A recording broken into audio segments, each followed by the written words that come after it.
من جای دیدی مرا دیدی مرا همش گپ بوده، همش دروغ بوده، همش افسانه بوده. افسانه سه سه مرغ در این خونه. ها چی همش گپ بوده میگوی؟ همش افسانه بوده میگو چی میگوی؟ آخه میگفتن که پیرشدی به هم دیگر شیرین‌تر میشه، مهر محبت زیادتر میشه. نمیدونم هیچ ندیدم که ما خدایی ندیدم. با فکرم این گپای تو با مرا تعلق دارم. هوه با تو تعلق دارم، با مسافرم سویدی. آخه پیش همی که شکمک سیر میکردم یا مهربانی میکرد یا نوازش میکردی دستکایی که با مزه داری خودکاتم با مزه میگفتی همین دستکای مرا مستباران میکرد.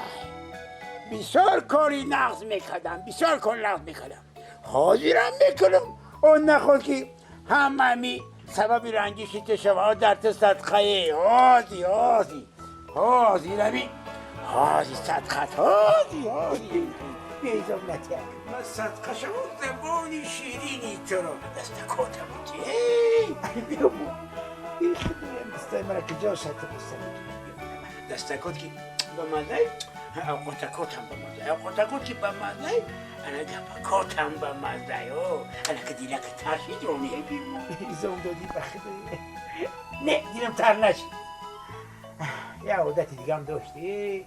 جانمه در زبان صدقه آدمی خوب که هستم عادتهای خوبم بسیار دارم. همین که در میدر اومدی همین اینجا کوی ما آشنایی میکردی بوسم میکردی با اگر دسیرز کنه باشی تماما بوسایم بوسای سختی میکردی. بوسم میکردم یا میوای ترواری میکردی تو؟ این ما نمیدونم خلاصه مهربانی میکرد. خیلی تکی باشم رفت کجا میره؟ برم دندانم ای خونم ای لوی تریزه بگیرم بیارم آخه میگشته باشم. ای جوانی خشمون بیا که جوانی را باید بریم یا زمزمه بیا زمزمه کنیم من سرقه شوام زبانی شیرین ترا فقط همین زمزمه کنیم ما مانده.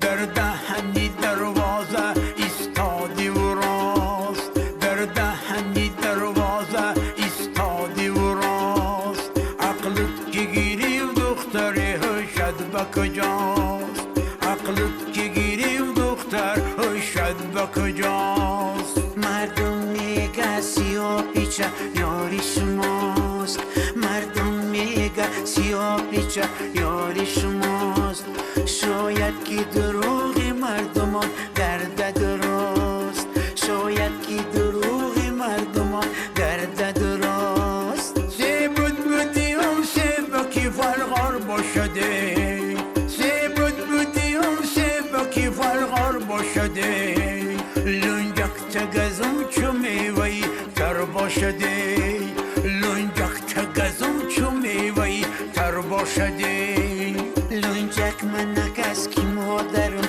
میبینده لنجک من نگست که مادرم میبینده دستک ما بگست که زیری آستین باشده دستک ما بگست که زیری آستین باشده در سرکی سر چشمه چی گفتی تو مرا در سرکی سر چشمه چی گفتی تو مرا من صدقه شوم زبانی شیر